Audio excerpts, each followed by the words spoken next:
नमस्कार। एजेंडा में आपका स्वागत है। राजनीति कितनी बदल गई है। एक जमाना था जब अटल बिहारी वाजपेयी जैसे नेताओं को लोग सुनने जाते थे, क्योंकि पुराने नेताओं में शब्दों की बाजीगरी, शब्द बाण और विश्लेषणों का स्तर टॉप क्लास का हुआ करता था। लेकिन अब तो राजनेताओं की जुबां क्या बोल जाए पता नहीं रहता है। 2014 से मौत के सौदागर के साथ शुरू हुई शब्दों की मर्यादा ऐसी तार तार होने लगी कि नेताओं ने जर्सी गाय, चौकीदार चोर है, नीच तक कह दिया। अब तो मां की गाली गलौज तक शुरू हो गई है। आजकल वोट चोर का नारा बुलंद हो रहा है। इसी बीच अब भाजपा के पूर्व सांसद विनय कटियार ने कहा है कि मुसलमान अयोध्या छोड़ दें, मस्जिद नहीं बनने देंगे, वगैरह वगैरह। आजमगढ़ के एक विवाद के बाद भाजपा के पूर्व विधायक अरुण कांत यादव ने कहा है कि बाजार में किन किन जातियों से सामान न खरीदें, ये हम आपको बता रहे हैं। Dash dash dash. मिर्जापुर में पीडीए को आधार बनाकर मां दुर्गा पर अभद्र गीत और कमेंट सोशल मीडिया पर चलाए जा रहे हैं। हालांकि इसका मास्टरमाइंड राजवीर यादव को गिरफ्तार कर लिया गया है, पर राजनेताओं की जुबां कड़वी और जहरीली होती जा रही है। क्या कुछ नेताओं को यह एहसास हो गया है कि सत्ता उनकी बपौती है? गंदा बोलेंगे तभी लोग समझेंगे।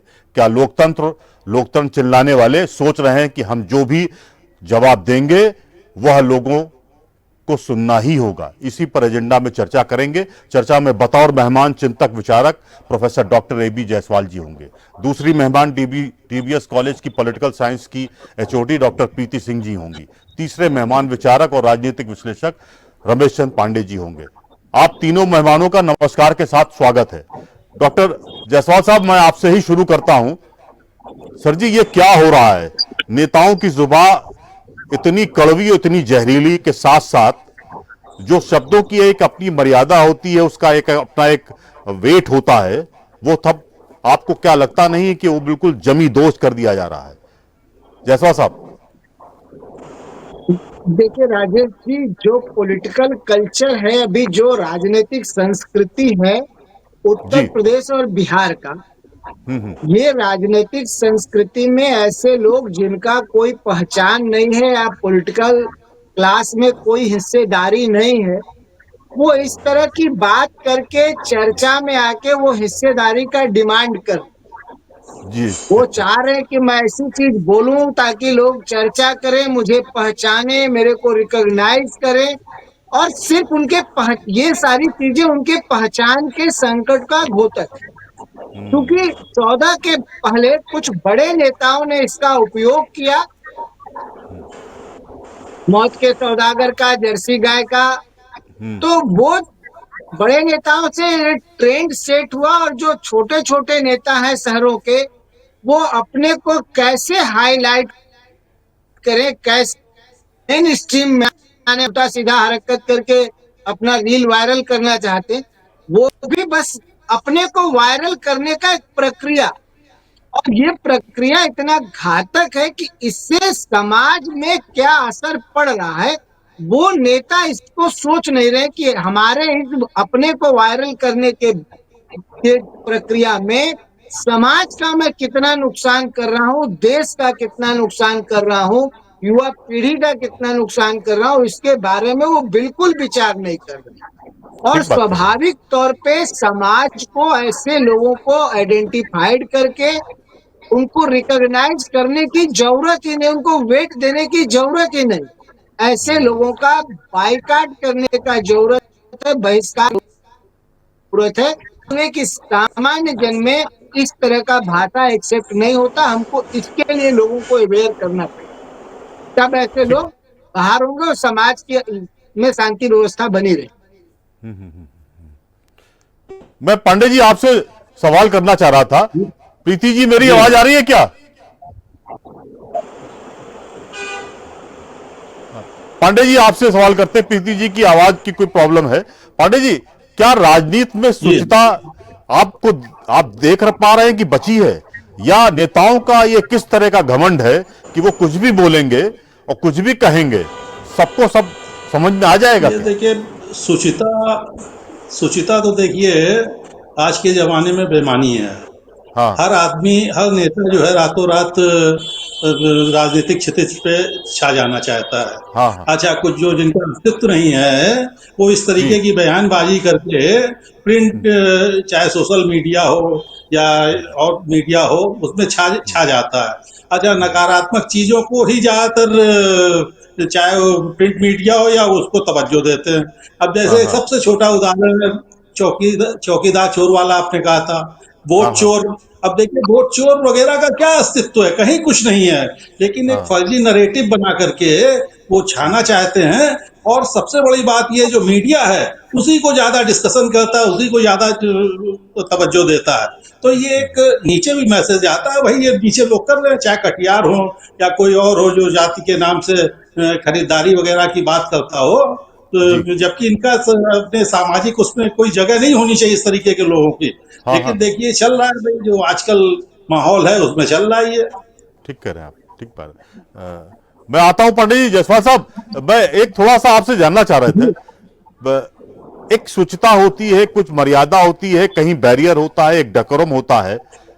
पीएम को गालियां दी जा रही हैं। हम अल्टीमेटली 140 करोड़ के देश में प्राइम मिनिस्टर वो नियुक्त प्राइम मिनिस्टर हैं, मनोनीत प्राइम मिनिस्टर नहीं है।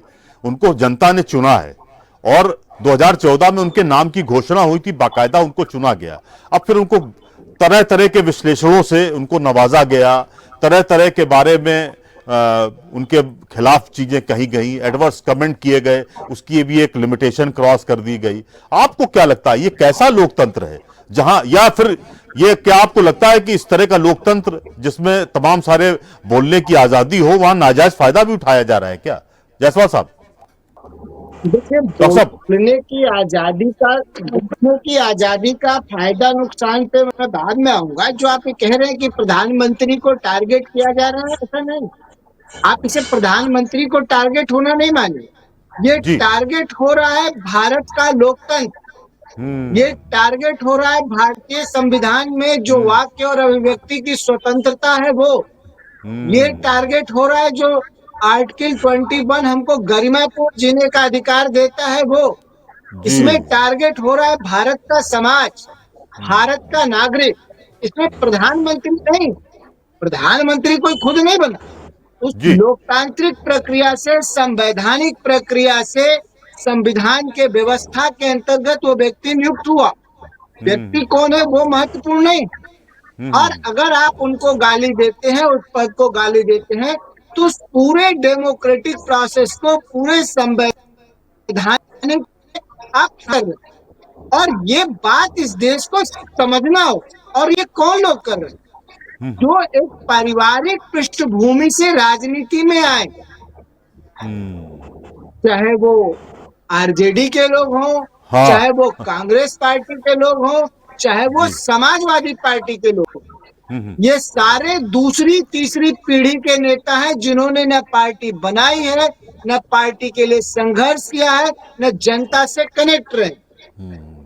तो इनकी समस्या ये है, ये इस देश पे शासन करना अपना मौलिक, कि मेरे पिताजी का था तो मुझे बनना चाहिए, मेरे जो क्षेत्रीय पार्टी है उनका वही है, राष्ट्रीय पार्टी का भी यही है कि अगर हमारी पार्टी का है तब तो लोकतंत्र है, तब तो संविधान है।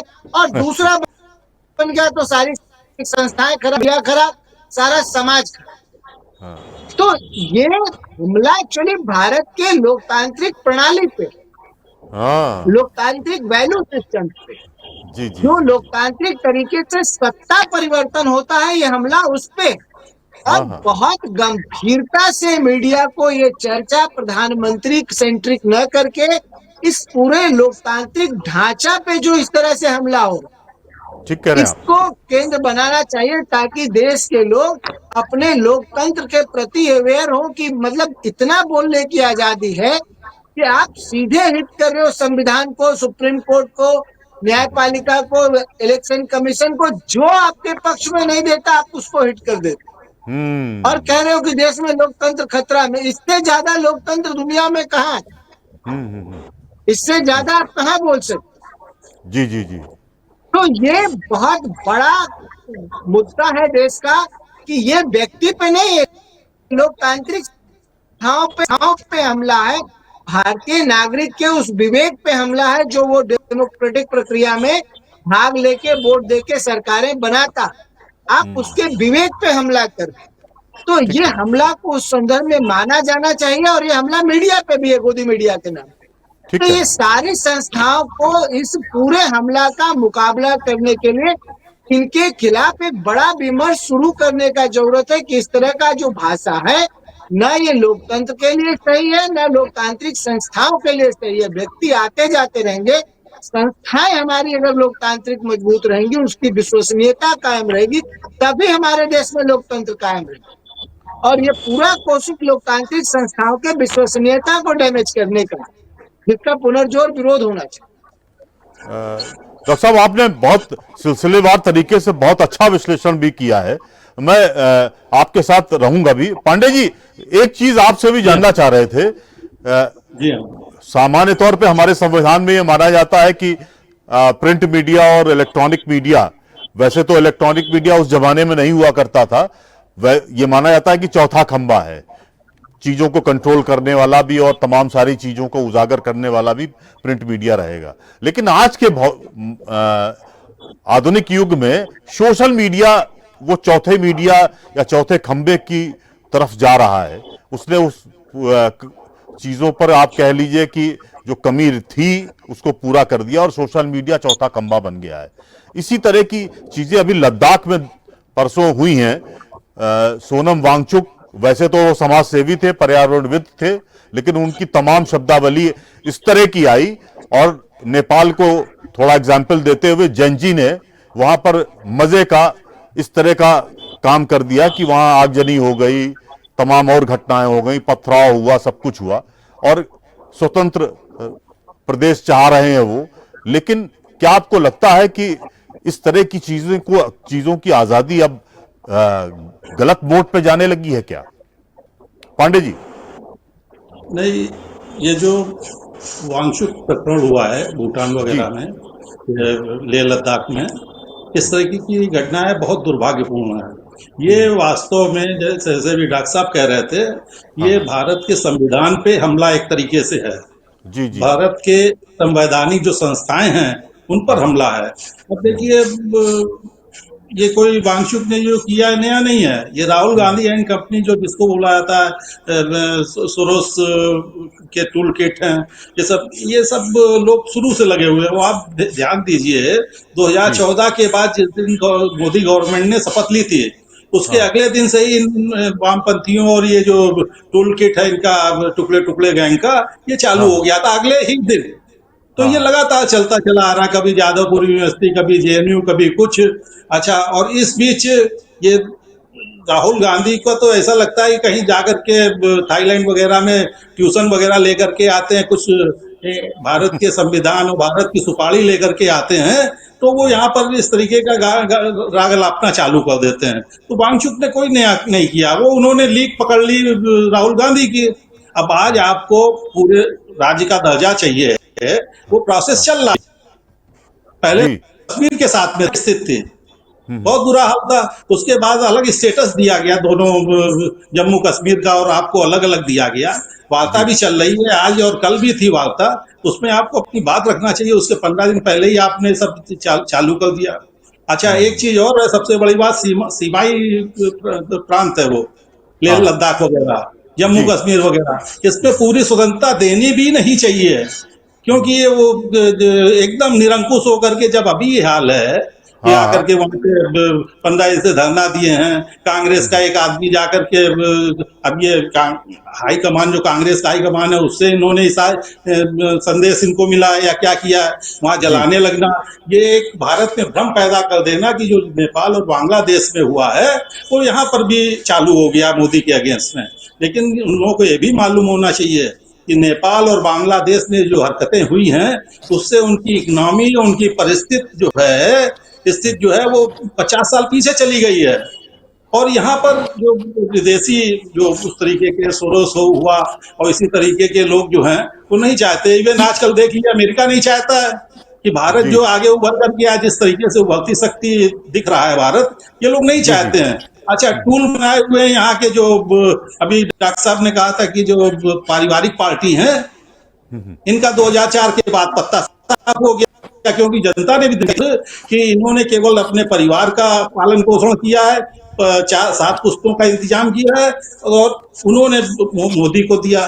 वो भी जानते हैं कि अब भाई मोदी के रहते हमको आना मुश्किल है, तो इन प्रकार सत्ता पाने के ये प्रयास हैं। ओछी से ओछी हरकतें, किसी को गाली देना। आप एक चीज और देखेंगे, 2014 के पहले जब भाजपा गवर्नमेंट थी, भाजपा विपक्ष में थी, कभी इस तरीके की गाली गलौज की भाषा या अपशब्द की पराकाष्ठा देखी गई है? नहीं। जब से ये पारिवारिक पार्टियां विपक्ष में आई हैं, तभी से चालू हो गया। जी जी जी और एक सबसे ठीक बड़ी बात बात है कि इनका जो बस विरासत है, ये जो हाँ हाँ दूसरी पीढ़ी, डॉक्टर साहब ने कहा दूसरी पीढ़ी के लोग हैं, इनको जो विरासत है एकदम चांदी के चम्मच में एक तरीके से मिल गई है, तो ये इसका महत्व भी नहीं जानते हैं। ये किसी ना किसी तरीके से कोई भी हरकत करके सत्ता प्राप्त करना चाहते हैं, और यहाँ तक कि मोदी गवर्नमेंट और भाजपा गवर्नमेंट से इतनी इनको नफरत हो गई है, घृणा हो गई है कि ये किसी भी स्तर पे जाने को तैयार है उनको हटाने के लिए। ये जो आजकल दिख रहा है उसी का दुष्परिणाम है। ठीक बात है पंडित जी। प्रीति जी, मेरी आवाज आ रही है आपको? जी सर, आ रही है आवाज। प्रीति जी, आपसे एक सीधा सा सवाल है। आप तो पॉलिटिकल साइंस की हेड ऑफ डिपार्टमेंट भी हैं। जी ये कैसी कैसी राजनीति हो रही है? हाँ सर, सुनाई दे रहा है। हाँ, मैं ये कह रहा था प्रीति जी, ये कैसी राजनीति हो रही है? हमने तो कभी इस तरह की शब्दों का प्रयोग राजनीति में नहीं देखा। मौत के सौदागर, चोर, न जाने क्या क्या है। अब एक कांग्रेस के नेता हैं मणिशंकर अय्यर, उन्होंने प्रधानमंत्री मोदी को नीच कहा। नीच शब्द इस्तेमाल तो हम लोग यूं भी बोलचाल में कभी नहीं करते हैं, कभी नहीं। वो तो बहुत खराब इस शब्द को माना जाता है। और अगर देवनागरी लिपि की बात करेंगे तो ये शब्द हमारे लिए बहुत अपमानजनक स्थिति वाला होता है। ना हम किसी को कहते हैं और ना हम किसी से ही अपेक्षा करते हैं कि वो नीच शब्द का प्रयोग करे, लेकिन राजनीति में इस शब्द का प्रयोग किया गया है। आपको क्या लगता है? एक अटल जी थे जहां पर लोग उनको सुनने जाते थे कि शब्दों की जो बाजीगरी है वो एक नेता कैसे सुनाता है और किस तरह से प्रस्तुत करता है अपनी भावनाओं को और अपने विषय को, वो हम सुनने जाया करते थे। वो एक आर्ट था। आज की तारीख में अगर कविताओं की बात करेंगे तो कुमार विश्वास को यह माना जाता है कि वो शब्दों का याददाश्त तो उनकी अच्छी है, लेकिन शब्दों की जो शब्दों का जो महिमा मंडन है या कह लिए खेल है, वो कुमार विश्वास की मुखार बिंदु से हम सबको सुनाई देता है। प्रीति जी, ये पॉलिटिक्स किस तरह की आप समझ रही हैं? सर, जब आप अटल बिहारी वाजपेयी जी की बात कर रहे हैं, जिनको सुनने के लिए लोग उमड़ जाते थे और किस प्रकार से उनको संसद में सुना जाता था, लोकप्रिय सदन में सुना जाता था, तो आज हम उन्हीं का ही एक संदर्भ आपको बताएंगे कि 92-93 में जब नरसिम्हा राव जी की सरकार थी। हाँ हेलो, हाँ जी जी, बोलिए बोलिए। नरसिम्हा राव जी की सरकार थी और क्या कहते हैं कि एक जिनेवा में एक सम्मेलन था, वहां पर आतंकवाद पर एक सम्मेलन रखा गया था, तो वहां पर एक डेलीगेशन जाना था। हाँ, आप सभी लोग परिचित होंगे। तो उस डेलीगेशन के लीडर कौन बनाए गए थे आपको पता है? अटल बिहारी वाजपेयी जी। और क्यों उनको भेजा गया था, इसके पीछे क्या मंशा थी? वो तो अपोजिशन लीडर थे, फिर भी उनको डेलीगेशन का अध्यक्ष बना के भेजा गया था। क्या मंशा थी? आप देखिए, वो सरकार जो उस समय सत्ता पक्ष में थी, और डेलीगेशन का अध्यक्ष किसको बनाया गया? जो विपक्ष में बैठा हुआ है। जी जी। तो बस उनकी ही शब्दों का चयन, उनकी को एक आकर्षक पर्सनालिटी थी, जो उनके ताना बाना बातों का था, किस प्रकार से समा को वो बांध दिया करते थे, लोग सुनने के लिए आतुर हो जाते थे। तो वही एक वो राजनीति थी, मर्यादित राजनीति जिसको हम बोल सकते हैं। हाँ। और आज हमारा इस पर राजनीति का जो गिरता चला जा रहा है कि राजनीति में अब हम क्या कहें कि हमारे यूथ है जिसको आज हम पढ़ा रहे हैं कि आप प्रैक्टिकली क्या सीखिए। आज हमारे यहाँ पॉलिटिकल साइंस में एक पेपर है, पॉलिटिकल प्रोसेस इन इंडिया। तो आप प्रोसेस देख लीजिए इंडिया का कि किस प्रकार से आज राजनीतिक सत्ता प्राप्त करने के लिए किस प्रकार से विपक्ष किन किन भाषाओं का प्रयोग कर रहा है। जी जी जी। और ये राजनीतिक स्तर, ये आप समझ लीजिए, ये स्तर या मर्यादा कब से गिरती चली जा रही है। ये आप 2003-4 के जो गोधरा कांड हुआ था, उसके जी बाद से जो हाँ शब्दों का जो आपने अभी हमारे जायसवाल साहब ने भी, पांडे साहब ने भी इस बात का जिक्र किया अपनी बातों में कि मौत का सौदागर कहा गया। जी जी तो इस प्रकार से जब शब्दों का ताना बाना बुना जाएगा, इस शब्दों का चयन किया जाएगा, हमारे माननीय प्रधानमंत्री जी की माता को, जो भारतवर्ष की माता है, माता किसी की भी माता हो, सभी के लिए मातुल्य है, तो आप उनको गाली दे रहे हैं, आप नीच यूज कर रहे हैं। तो ये राजनीति, आप जनता को देखना चाहिए, यूथ को जागरूक होना चाहिए कि किस प्रकार से राजनीतिक स्तर उनका गिरा हुआ है। आप ठीक है। लोकतंत्र की बात कर रहे हैं, और लोकतंत्र आपकी पार्टी में ही लोकतंत्र नहीं है, आप किस लोकतंत्र की बात कर रहे हैं? तो प्रीति जी आपके इस पास प्रकार आएंगे, से और भी आपसे चर्चा करेंगे। जायसवाल साहब, दो तीन चीजें आपके सामने हम रख रहे हैं, वो थोड़ा सा आप भी अपना व्यू पॉइंट रखिएगा।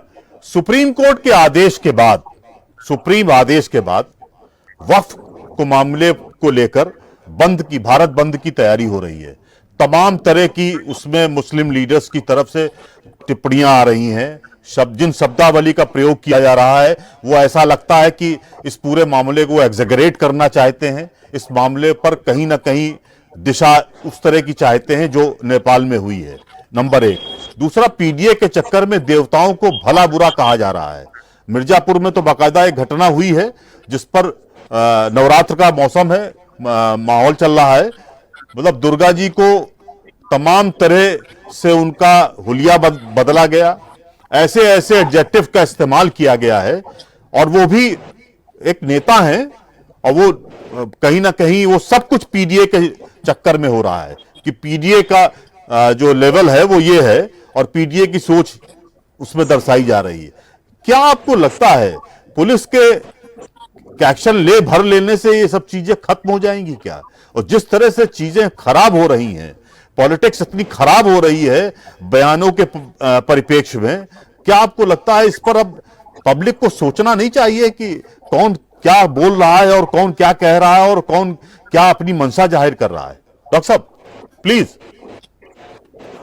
राजीव जी, देखिए, कोई भी राजनीतिक दल या कोई भी राजनीति प्रणाली में जो सत्ता लेने वाला विपक्षी दल होता है, वो जी पूरे दुनिया में अपना कार्यक्रम, नीति परिवर्तन, इस पे बात, उसके आधार पर वो सत्ता लेने की बात करता है, सत्ता में परिवर्तन चाहता है कि मैं नीति में परिवर्तन। जी जी दुर्भाग्य से अभी 2014 के बाद जो पॉलिटिकल कल्चर में चेंज हुआ है, वो चेंज हुआ है किसी कार्यक्रम और नीति के आधार पर। कोई सत्ता का दावा नहीं कर रहा है कि मैं इससे अच्छा बेहतर नीति करूंगा, बेहतर कार्यक्रम करूंगा, बेहतर आपका हाँ, भलाई करूंगा। बहुत बड़ी बात कही आपने जी। इस पे बात की जगह वो कह रहा है कि चलो हम 4-5 जाति इकट्ठे होते हैं और इनको हरा देते हैं, फिर हाँ मैं क्या करूंगा ये बाद में देखा जाएगा। हाँ तो ये बड़ी खतरनाक सा कल्चर है, और हाँ इसके लिए जनता को जागरूक होना पड़ेगा। तो दूसरा प्रश्न था कि जो लोग धार्मिक भावनाओं को के प्रति, दुर्गा जी के प्रति, तो ऐसा है, वो महिला गाई और जो लोग वीडियो बनाए वो तीसरे लोग, उसका सेकेंडरी व्यक्ति है जिसने लिखा। पहला व्यक्ति कौन है जिसने इस थ्योरी को प्रोस्पाउंड किया, थ्योरी बनाई। जी जी तो ये जो थियरी बना के भारतीय समाज को वंश करने का या आपस में लड़ाने के लोग हैं, उस थ्योरी बनाने वाले तक अगर पुलिस पहुंचती है और जी कानून के कटघरे में उसे खड़ा करती है, उसे पनिशमेंट दिलाती है, तब वो पूरा प्रक्रिया पूरा होगा। देखिए, मैं बहुत गंभीरता से आपसे कह रहा हूँ जी कि जो व्यक्ति ये दुर्गा जी पे टिप्पणी कर रहा है, वो दुर्गा जी को नहीं मानता कि दुर्गा जी अस्तित्व था। राम को कह रहा हूँ, राम को भी मैथोलॉजी मानता है, ऐतिहासिक नहीं मानता। लेकिन जी उसके उस घटना से जातीय विद्वेष, सामाजिक विद्वेष पैदा करना चाहता, उसका सीधा इंटेंशन। अगर आप कोर्ट ऑफ लॉ में कहते हैं कि जो ये सेतु बंध है, ये सेतु बंध नहीं है, ये प्राकृतिक रूप से बना है। और फिर राम की कहानी बना के कि राम राज्य में ऐसा हुआ था, फिर आप समाज में विद्वेष पैदा करना चाहते। तो इनके इंटेंशन का बकायदे सिस्टमेटिकली पर्दाफाश होना चाहिए कि न इनको राम से कुछ लेना है, न राम राज्य के घटना से लेना। इस घटना का लाभ वो समाज में विद्वेष फैलाना और उस विद्वेष के आधार पर अपना रोटी सेकना है। किसी भी तरह से समाज का लाभ पहुंचाना, देश का भला करना, समाज का भला करना इनका उद्देश्य नहीं। जो आप पीडीए की बात कर रहे हैं, तो जी। पीडीए की बात का भाई उत्तर प्रदेश में आप पीडीए का कोई भी समीकरण बना लीजिए, आप हाँ। घोषित कर सकते हैं क्या कि समाजवादी पार्टी में इतने समय तक एक परिवार से मुख्यमंत्री रहे, अब उस परिवार से नहीं होंगे, कोई दूसरा व्यक्ति होगा, दूसरी जाति का व्यक्ति होगा, आप उसकी घोषणा कर सकते हैं? नहीं कर सकते। नहीं कर सकते। बिहार का अगर आप उदाहरण देखें, राजद में तेजस्वी यादव ही होंगे, उसके लिए कांग्रेस पे प्रेशर है कि इनको आप लीडर घोषित करें। क्यों हाँ। नहीं कहते कि दूसरी जाति का होगा, जाति का नहीं होगा, दूसरी जाति का होगा, पीडीए के उस जाति को हम महत्व देते हैं। जी जी। तो आप ऐसा नहीं कर रहे हैं, तो आप सिर्फ एक जातीय विद्वेष बना के अपना राजनीतिक रोटी सेक रहे हैं और समाज में एक ऐसा माहौल पैदा कर रहे हैं कि एक दूसरे से लोग लड़े। दूसरा सवाल, आपके वक्फ बोर्ड पे सुप्रीम कोर्ट के अंतरिम आदेश पे आंदोलन का था। जी जी। तो जो लोग संविधान की बात करते हैं, न्यायपालिका की हमें संविधान से, आप वो संविधान और न्यायपालिका को ब्लैकमेल करने या डराने के लिए संवैधानिक संस्था को आंदोलन करने का राह पकड़ा हुआ है। वो कह रहे हैं कि हमको संविधान ने अधिकार दिया है अल्पसंख्यक होने का, अल्पसंख्यक, और वो संस्था जो बैलेंसिंग अप्रोच पे चल रहा है, जिसको किसी भी कानून का इंटरप्रिटेशन करने, व्याख्या करने और उसको लागू कराने के लिए सरकार को, आप उसके खिलाफ आंदोलन करके ब्लैकमेल करना चाहते हो। अगर ये करना होता तो राम जन्मभूमि का केस कोर्ट में था, हाँ। सुप्रीम कोर्ट में था, हाई कोर्ट में था, तब 2 महीना देश बंद होता, आंदोलन होता, निर्णय हो जाता। ऐसे थोड़ो, आपको एक लोकतांत्रिक प्रणाली में, लोकतांत्रिक पद्धति में विश्वास करना पड़ेगा। और जो ये कर रहे हैं वो इस देश के लोकतंत्र को, इस देश के लोकतंत्र मानने वाले को और जो बहुसंख्यक समाज है उसको धमकी दे रहे हैं सीधे सीधे। ये जो प्रत्यक्ष कार्रवाई जिन्ना ने किया था, उस कार्रवाई का स्वरूप, उसका ट्रेलर दिखा रहे हैं।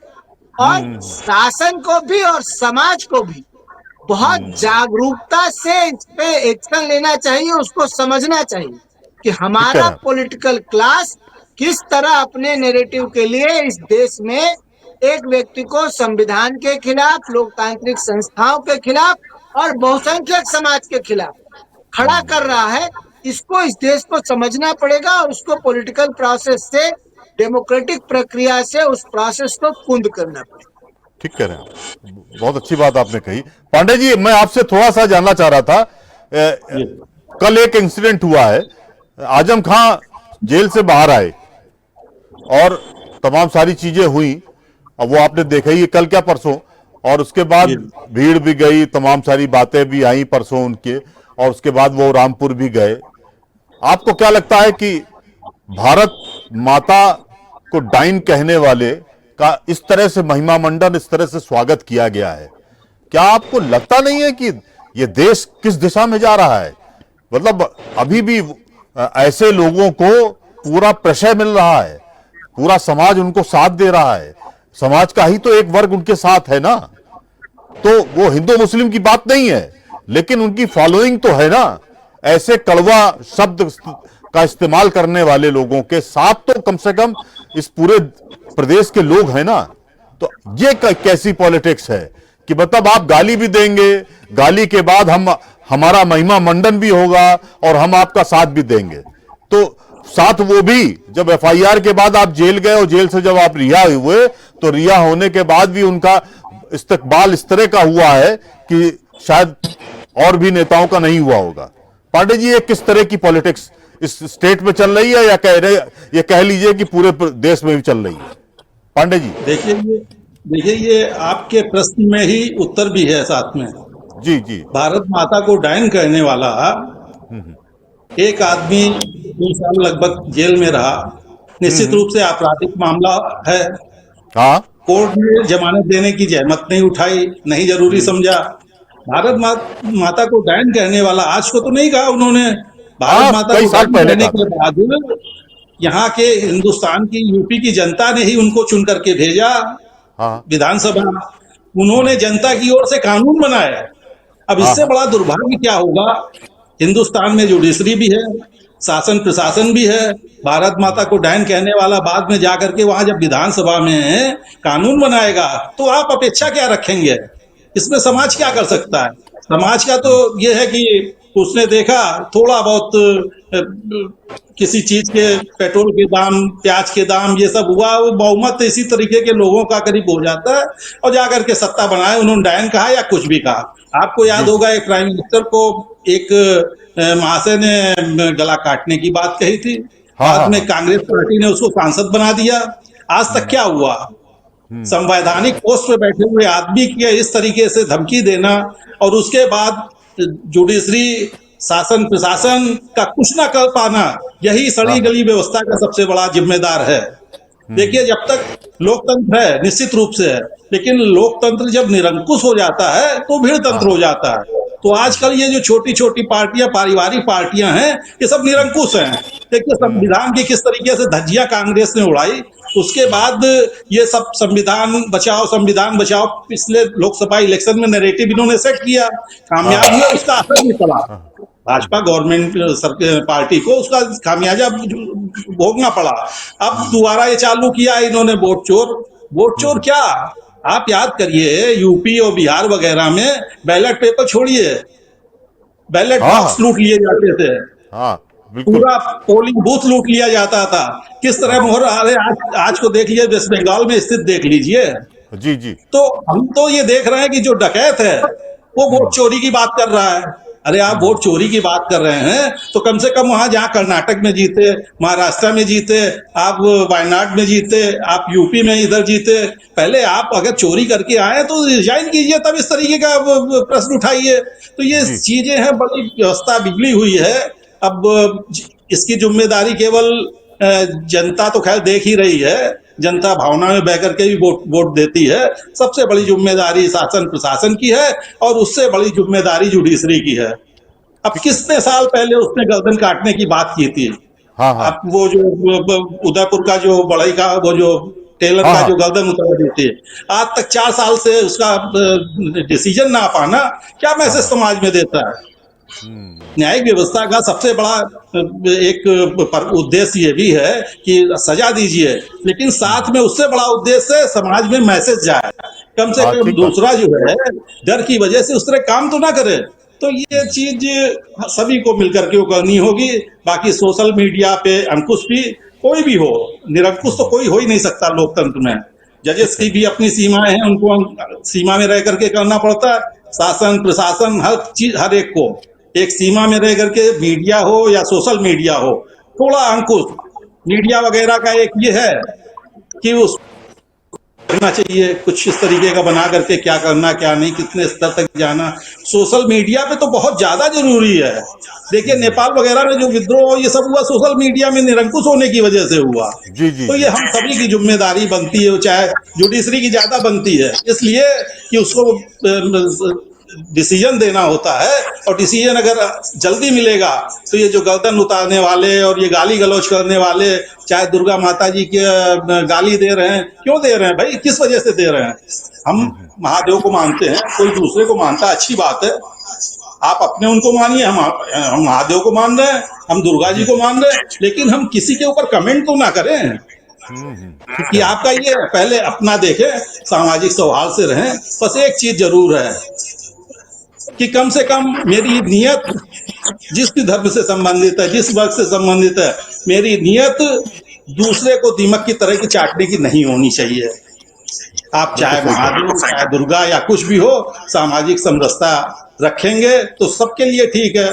भारत विकास करेगा, कर भी रहा है, लेकिन इन भ्रांतियों में फंस करके जो वो हुआ, निश्चित रूप से 10 साल, 20 साल, 25 साल पीछे चला जाएगा। इससे राष्ट्र ठीक का बात कह उत्थान रहे हैं। हाँ। मैं प्रीति जी आपसे दो एक बड़ा इंपॉर्टेंट सवाल कर रहे हैं। सोशल मीडिया ये माना जा रहा है कि शब्दों को गंदा बना रहा है, गाली गलौज की भाषा हो रही है, तमाम सारी चीजें हैं। क्या आपको लगता है जो जिस तरह की web series I, gang of Wasseypur, Mirzapur, भौकाल, जिसमें गाली गलौज का खुलेआम इस्तेमाल किया गया, ऐसा तो है नहीं कि इन फिल्मों को लोगों ने देखा नहीं, कम से कम इस देश के टीनेजर्स और यंगस्टर ने उसको खूब देखा है और खूब उसे आत्मसात भी किया है। अगर आत्मसात ना किए होते तो जो उनकी बोलचाल की सामान्य भाषा है उसमें उन शब्दावली का इस्तेमाल भी होने लगा है। क्या आपको लगता नहीं कि फिल्म इंडस्ट्री भी इसके लिए दोषी है? कुछ वेब सीरीज जो आई हैं, जी, मैं एक टीचर होने के नाते और स्टूडेंट होने के नाते, टीचर तो हमेशा स्टूडेंट रहता है, जी, तो फिल्में मैं भी देखती हूँ। इसलिए देखती हूँ कि समाज क्या परोस रहा है, समाज में क्या परोसा जा रहा है, तो ये हमें देखना पड़ता है। तो कुछ हद तक तो फिल्म इंडिया इस मामले में दोषी तो है। हाँ, कई फिल्मों ने इस तरह से गंदे गंदे शब्द, अब्यूज लैंग्वेज प्रयोग किए हैं, जो आज वास्तव में यूथ में, जो आजकल की टीनेजर है, एज है बच्चों की, वो बच्चे इसको यूज कर रहे हैं भाषा को। हाँ, हाँ, और सोशल मीडिया में आप देखिए कितने गंदे गंदे रील बनते हैं, और बच्चे उनको सोचकर, कई कई आप वीडियो रील देखिए, गर्ल्स बना रही हैं, गंदी गंदी अब्यूज लैंग्वेज बोल रही हैं, व्यूज बढ़ाने के लिए, अपने फॉलोवर्स बढ़ाने के लिए, कि अगर इस तरह की हम भाषा का प्रयोग करेंगे, अगर हम इस तरह के रील बनाएंगे तो हमारे व्यूज बढ़ेंगे, हमारे फॉलोवर्स बढ़ेंगे, हमारे सब्सक्राइबर्स बढ़ेंगे। तो ये चीजें, इन पे तो कहीं ना कहीं तो बैन लगना चाहिए कि ये सोशल मीडिया, जो फिल्म इंडिया है, इस प्रकार से आप समाज में इस तरह की फिल्में जो बनाकर प्रेजेंट कर रहे हैं, तो ये कहाँ जाएंगी? इनका ये लैंग्वेज, इनका जो भाषा, इनके सीन, ये कहीं ना कहीं बच्चे तो देखेंगे ही और इनको अपनाने की भी कोशिश करेंगे। मैं तो कॉलेज प्रांगण में रहती हूँ, देखती हूँ बच्चों का क्या उठना बैठना, क्या सलीका, किस प्रकार से कृत्य हो गए हैं। बहुत स्तर अब गिरता चला जा रहा है। अगर राजनीति में स्तर गिरा है तो हमारे यूथ में भी स्तर गिरता चला जा रहा है। बिल्कुल सही कह रही हैं आप। मैं जायसवाल साहब, एक जो पॉलिटिक्स जिस तरह की चल रही है और जिस तरह की शब्दावली का प्रयोग हो रहा है, वो तो सबके सामने जग जाहिर है। मतलब बिगड़े बोल तो नेताओं के अब कहीं से छुपे भी नहीं है और आइडेंटिफाई भी हो गए कि ये नेता जो है वो कड़वा बोलेंगे ही, और क्या बोल जाएंगे इसकी भी तो खुद उनको भी चिंता नहीं रहती और खुद उनको भी भान नहीं रहता है कि हम क्या बोल जाएंगे। उसमें तमाम सारे नेताओं के नाम है, उसमें कि कोई भी दल ऐसा अछूता नहीं है जिसके यहां इस तरह के फायर ब्रांड नेता नहीं है। तो फायर ब्रांड एक नेता की परिभाषा तो एक बदली गई है आज के युग की पॉलिटिशियन। डॉक्टर साहब, एक जो बहुत अलार्मिंग सिचुएशन आ रही है कि वो क्रिया की प्रतिक्रिया बहुत हो रही है। एग्जाम्पल बता रहे हैं, आई लव मोहम्मद के बाद आई लव महादेव शुरू हो गया है। सोशल मीडिया में उसको लेकर तमाम सारी चीजें कही जा रही हैं। उसमें शब्दावली का भी गंदे तरीके से इस्तेमाल किया जा रहा है। शब्दावली पर क्रिया और प्रतिक्रिया दोनों हो रही हैं। ऐसी ऐसी शब्दावली का इस्तेमाल हो रहा है कि विश्लेषण भी शर्मा जाए। मुझे ऐसा लगता है, क्या आपको डॉक्टर साहब लगता है कि पॉलिटिक्स के सहारे सब कुछ बिगड़ता जा रहा है या लोकतंत्र का मजाक बना रखा है, लोकतंत्र का नाजायज फायदा उठाया जा रहा है? डॉक्टर साहब, आपकी व्यू पॉइंट हम चाहेंगे, बड़ा इंपॉर्टेंट रहेगा सर इस पूरे परिप्रेक्ष्य में। ये मैं चूंकि आपसे इसलिए बात कर रहा हूं कि ये 2-3 दिन का सिस्टम है जो सोशल मीडिया पे चल रहा है, आम लोगों के बातचीत में भी इसका जिक्र होने लगा है। ये कैसी राजनीति हो रही है और कैसा समाज हम ले जा रहे हैं? डॉक्टर साहब प्लीज। देखिए राजेश जी, इसके 3 एंगल। एक एंगल ये है कि जिसने इसको भड़काया, जो इसका मास्टरमाइंड था, फिर जिसने इसकी क्रिया कराई पूरे प्रदेश में, पूरे देश में जी, और दूसरा जो इसका प्रतिक्रिया व्यक्त कर रहे हैं वो। अब ये दोनों आपस में लड़ रहे हैं और फायदा किसका हो रहा है? वो हो रहा है सोशल मीडिया।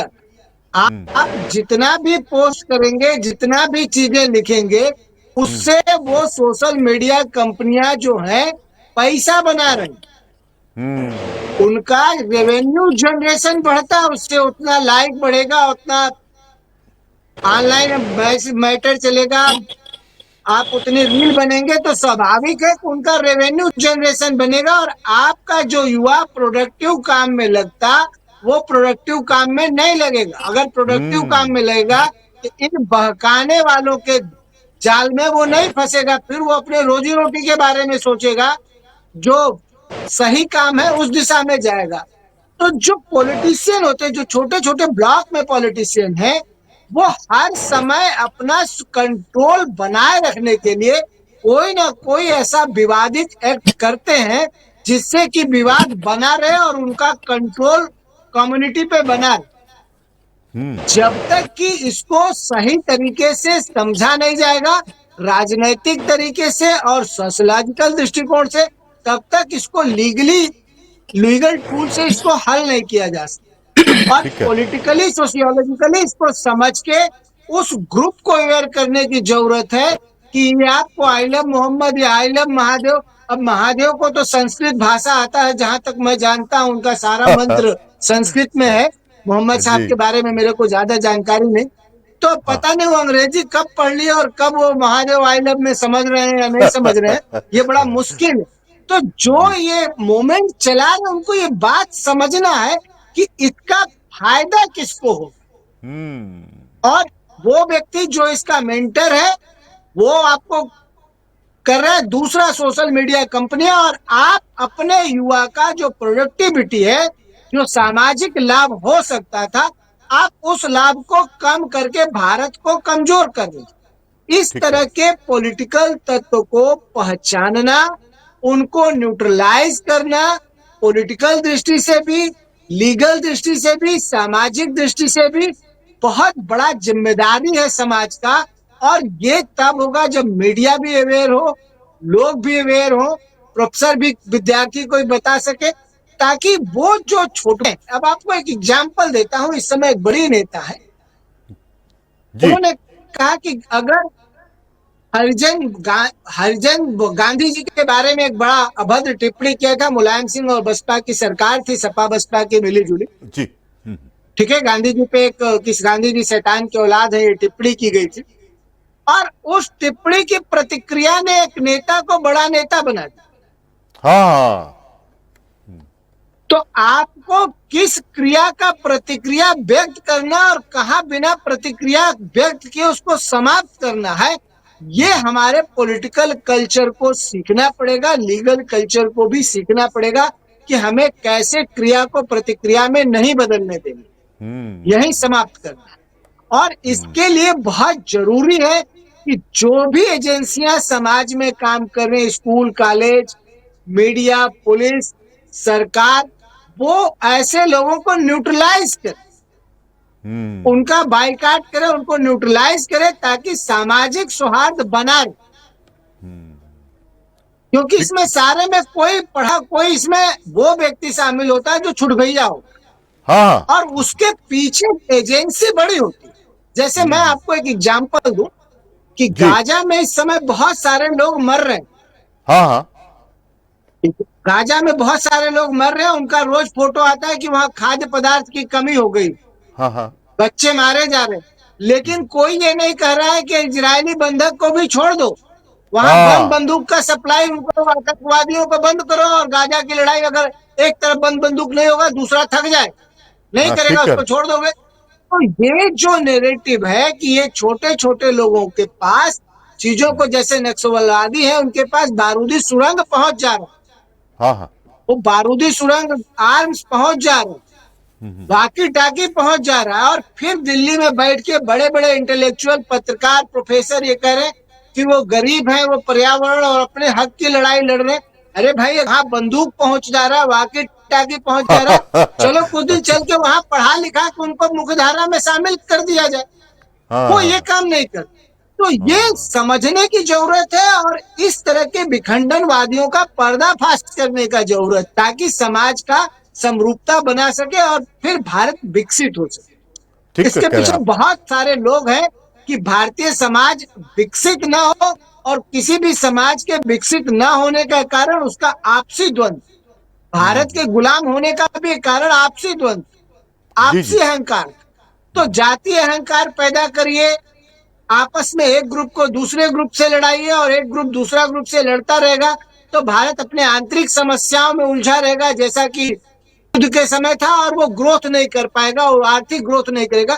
और जैसे जैसे आर्थिक ग्रोथ होगा, इन छुट भइयों का अपने आप समस्या समाप्त हो जाए। ठीक कह रहे हैं, ठीक कह रहे हैं। तो डॉक्टर साहब इस बहुत पे अच्छी बात है, फोकस करना चाहिए समाज को। बहुत अच्छी सी बातें की अभी। साथ रहिएगा पांडे जी, एक चीज हम आपसे जानना चाह रहे थे, जो अभी जायसवाल साहब ने कहा था, डॉक्टर जायसवाल साहब ने, कि तमाम सारी बातें हैं जिस पर हम लोग को बात नहीं करनी चाहिए, लेकिन आपको क्या लगता है जो जायसवाल साहब की बात है उसमें आगे बढ़ा रहे हैं, कुतर्क हो रहे हैं, वितर्क नहीं किया जा रहा है, कुतर्क हो रहे हैं और अपनी चीजों को थोपा जा रहा है, इस तरह की चीजें पॉलिटिक्स में आ रही हैं। आपको क्या लगता है कि जिस तरह से ये पॉलिटिक्स हो रही है उसमें क्षेत्रीय दलों ने क्या पूरी पॉलिटिक्स को बिगाड़ दिया है क्या? देखिए डॉक्टर साहब का कहना सही है, जो कुतर्क हो रहा है, कोई आदमी कुतर्क जल्दी करना नहीं चाहता है। आप उससे कहेंगे कुतर्क है, वो कहेगा कुतर्क नहीं तर्क है। ये डिपेंड करता है उसके स्वार्थ, किसी पर्टिकुलर पार्टी से प्रतिबद्धता और किस विचारधारा का है। अगर स्वार्थ है, किसी पार्टी का नेता है, तो निश्चित रूप से वो तर्क पूर्ण कहेगा कि मैं बात कर रहा हूँ, कोई भी हो। तो कुतर्क तो वो सामान्य आदमी समझेगा ना, जी और उसी हिसाब से नेता निकालेगा। लेकिन डॉक्टर साहब की एक चीज बहुत हमें वो लगी कि आज के समय गांजा वगैरह, हालांकि यहाँ संदर्भ वो नहीं है, लेकिन अब जब कहा है तो गांजा वगैरह में सोनिया जी ने अभी कोई लेटर भी लिखा है शायद, हाँ लिखा है ना। लेकिन उनका कंसर्न इससे नहीं है, उनका कंसर्न सिर्फ इससे है कि कैसे एक पर्टिकुलर वोट बैंक पर कब्जा करें। अच्छा, इस वोट बैंक पर कब्जे का जो संघर्ष है, ये इंडी गठबंधन के बीच पार्टियों में भी चल रहा है, वो दिख रहा है। वो कोई, चाहे वो पीडीए हो या कोई दूसरा हो या राजद हो, इन लोगों में आपस में बीच में चल रहा है। तो सबसे बड़ी चीज ये है कि उस चक्कर में उन्होंने लिख दिया, उनको इससे कंसर्न नहीं है कि 1100 के करीब आदमियों को अपहरण कर मारे गए थे, अपहरण कर लिया था, महिलाओं से रेप किया था, उस चीज से नहीं है। आज तक बंदी है उनके किस स्थिति में, एक आध का तो वीडियो दिखाया एकदम मरणासन है, लेकिन उनकी चिंता है उसकी फिलिस्तीन की। फिलिस्तीन कहाँ से आ गया? फिलिस्तीन पूरा लोगों ने उसको मान्यता दी थी उस समय, काफी देशों ने। हमास कहाँ आ गया? हमास इजराइलियों पर अत्याचार करता रहा, जब तक अत्याचार करता रहा तब तक फिलिस्तीन नहीं नजर आया। हूती जो है यमन को डोमिनेट करके, हूती जब तक अत्याचार कर रहा है तब तक यमन नहीं। यही लेबनान की स्थिति है कि लेबनान हिजबुल्ला डोमिनेट कर रहा है, कहीं कोई लेबनान का नाम नहीं लेता। लेकिन जब इजराइल ने कस करके काटना चालू किया तब फिलिस्तीन भी आ गया सोनिया जी के लिए। तब नहीं था जब वो वहां के आदमियों को इजराइल का अस्तित्व समाप्त करना पर खुले थे। और वो अब यमन भी याद आने लगा, अब लेबनान भी याद आने लगा। तो ये जो दोहरा चरित्र है, वोट बैंक पे कब्जा करने, इन प्रकार कब्जा करने की जो नीति है, और उसी वजह से जो कुतर्क दिए जाते हैं, ये सब सही मानेंगे। लेकिन हम सामान्य जनता को तय करना है, और सामान्य जनता भी मजबूर है। देखिए, उसकी भी एक सीमा है। फिर हम वही कहना चाहेंगे, उसके लिए शासन प्रशासन को एक्शन लेना चाहिए। हालांकि आजकल यूपी वगैरह में बहुत जल्दी एक्शन होता किसी भी चीज का हो, लेकिन वो बंद करके भेजा जाता है और पता लगा कि दूसरे जमानत पर आ जाता है। जमानत के बाद 20-25 साल 30 साल उसके डिसीजन के हो जाते हैं। इस दौरान जो बीच के लोग होते कहते भैया देखिए, तो जैसे केजरीवाल थे, शुरुआत कैसे हुई? अन्ना आंदोलन के बाद में इन्होंने अंबानी, बड़े बड़े लोगों को टारगेट करना चालू कर दिया। शरद पवार चोर है, फलाने चोर है, और हर एक को मोदी ये है वो है। कहीं कुछ नहीं था, लेकिन लोगों ने बड़ा उसको मीडिया ने उठा दिया दिल्ली के, और पता लगा वो मुख्यमंत्री हो गया। बाद में क्या हाल हुई आप देख ही रहे हैं जी सब लोग। जी लोग ये त्वरित जो पुड़िया है, जो जल्दी एक्शन रिएक्शन कर वो करती है, जिसका प्रभाव जल्दी लोगों पे होता है, राजनीतिक सत्ता प्राप्त करते हैं, ये लोगों ने फार्मूला पा लिया है, उसी का इस्तेमाल कर रहे हैं। तो इस पर अंकुश तो लगाना ही पड़ेगा हर हालत में, खास करके ठीक बात। सोशल मीडिया पे निश्चित रूप से अंकुश। जैसे डॉक्टर साहब ने कहा कि कहीं फिल्म बनी, फिर उसके बाद फ्लैश करके उसको आगे बढ़ाया, तो ये हर एक पे अंकुश होना चाहिए। लेकिन इन पे जो अंकुश हो, त्वरित निर्णय हो। अगर त्वरित निर्णय नहीं होता है तो कहीं कोई उसका कोई समाधान नहीं हो सकता। ठीक बात है। मैं डॉक्टर प्रीति जी आपके पास आ रहा था। प्रीति जी, आप तो तमाम स्टूडेंट्स के साथ रहती हैं, बहुत कई सालों से आप हैं। आज के मौजूदा समय में स्टूडेंट्स का की बोलचाल, उनका नजरिया, उनका तरीका आपको बदला बदला सा लग रहा है, या जो जिस तरह की हमारी आबो हवा है वो उसमें रम बस गए हैं, वो भी उसी तरह एक्ट करने लगे हैं? क्या आपको लगता है? हालांकि ये विषयांतर है, फिर भी हम आपसे जानना चाह रहे थे क्योंकि विषय से जुड़ा हुआ है पहलू। प्रीति जी, डॉक्टर प्रीति जी। ये समय तो परिवर्तन तो हो ही, काफी परिवर्तित दिख रहा है, राजनीति में दिख रहा है, समाज में दिख रहा है, तो छात्रों में भी परिवर्तित दिख रहा है। समाज जी। से जुड़े ही छात्र हमारे जो शिक्षा क्षेत्र में आ रहे हैं, इतना ज्यादा परिवर्तित हो गया है, जागरूक है। हम ये नहीं कहेंगे कि जागरूक नहीं है, लेकिन कई हद तक सोशल मीडिया का बहुत प्रभाव है छात्रों पर। हाँ, तो ये चीज वास्तव में सोशल मीडिया पे आजकल जो कट पेस्ट करके चल गया, अब एआई आ गया है, उसके और जी। दुष्परिणाम अब आगे आने वाले समय में दिखेंगे और दिखने लगे हुए हैं। आप लोगों आपको समझ सकते हैं। तो इसलिए छात्रों का अब क्या कह रहे हैं, बिहेवियर बहुत चेंज हुआ है। ठीक। आज आप ये समझ लीजिए, ये जो पीढ़ी हमारी है, इस समय की जो जनरेशन है, जिसको हम जेन जी कह रहे हैं, ये गोल्डन स्पून वाली है। हाँ ये हर चीज परोसा हुआ चाहती, संघर्ष नहीं करना चाहती है। हाँ हाँ हाँ। तो ये ठीक कह रही चाहती हैं है कि कितना जल्दी हमको त्वरित एक्शन हो और उसका रिजल्ट हमको मिले। वेट नहीं करना चाहती है। आज इसी तत्काल फायदा चाह रही है। फायदा चाह रही है तुरंत। तो चाहे वो हमें गलत तरीके से, चाहे हमें सही तरीके से, हमें किसी भी तरीके से जाना पड़े, वो तुरंत तैयार है। तो इसीलिए आज हमारे जो पॉलिटिक्स विरोधी पक्ष है,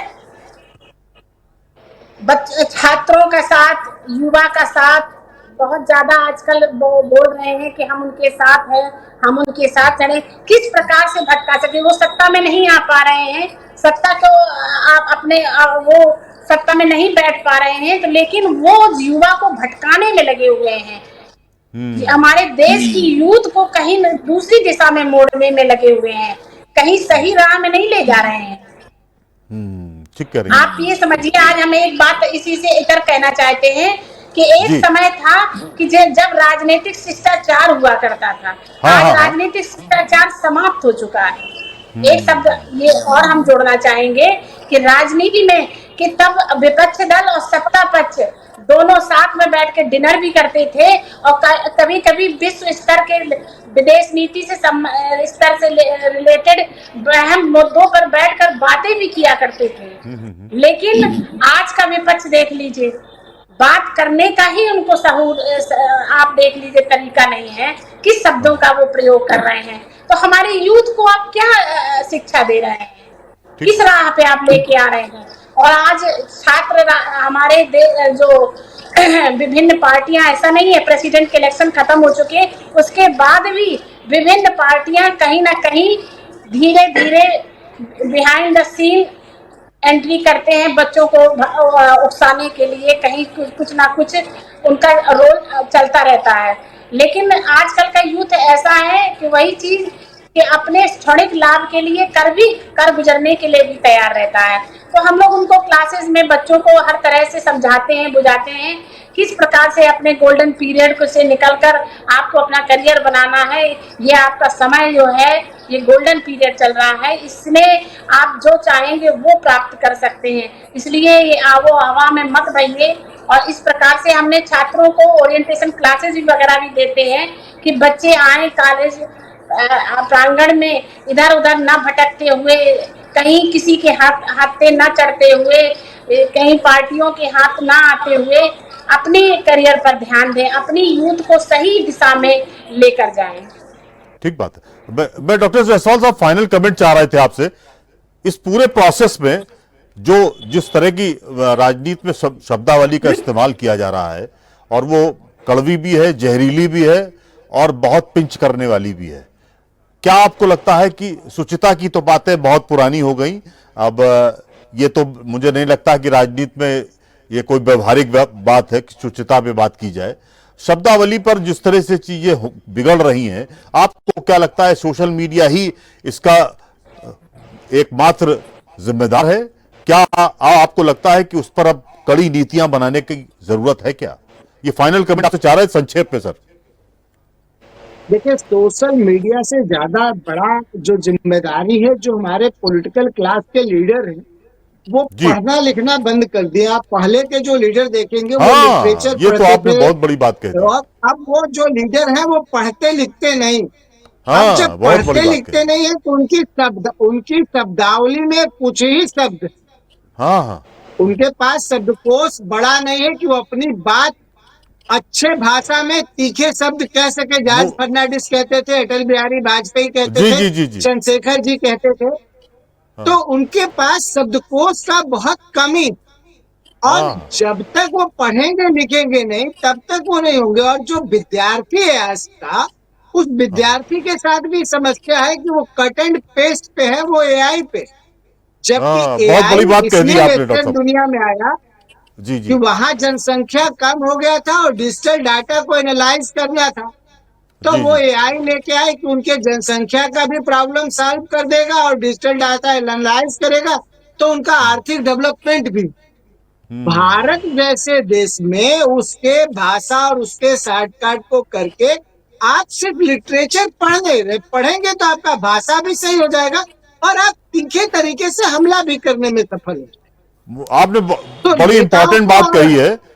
मुझे लगता है ये पत्थर की लकीर है जो आपकी है कि पढ़े लिखेंगे नहीं आप। जब आप पढ़े लिखेंगे नहीं तो मुझे नहीं लगता है कि मस्तिष्क आपका बहुत फर्टाइल हो पाएगा। वो मुझे लगता है शब्दों की कमी हो जाएगी, एक्सप्रेशन में दिक्कत आएगी, कहीं ना कहीं आप उसमें एनालिसिस भी नहीं कर पाएंगे। आपने बड़ी इंपॉर्टेंट बात कही कि जो मौजूदा पॉलिटिशियंस हैं वो पढ़ते लिखते नहीं है, उनको मूल जानकारी नहीं है, और वो जब जानकारी नहीं होगी, ज्ञान नहीं होगा, तो मुझे लगता है वो एनालिसिस भी नहीं कर पाएंगे। डॉक्टर साहब आपकी बहुत इंपॉर्टेंट बातें थी। मैं प्रीति जी आपसे भी संक्षेप में चाहेंगे फाइनल कमेंट, एक लाइन का।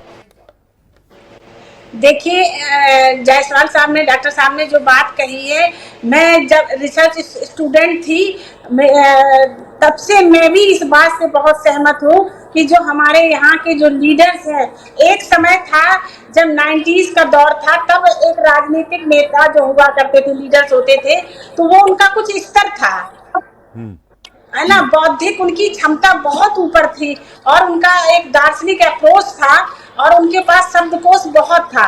लेकिन आज का जो हमारे राजनीतिक जो नेता जो आज उभर कर आ रहे हैं, जो वर्तमान में हैं, उनके पास वास्तव में बौद्धिक क्षमता बहुत कमजोर है और उनका पास उनकी अपनी वोकेबलरी बड़ी कमजोर है, ये भी कह दे सकते हैं, और उनका अपना अध्ययन भी बड़ा कमजोर है, बिल्कुल ठीक जिसके बात कह रहे लिए हैं डॉक्टर। आज वो अच्छी।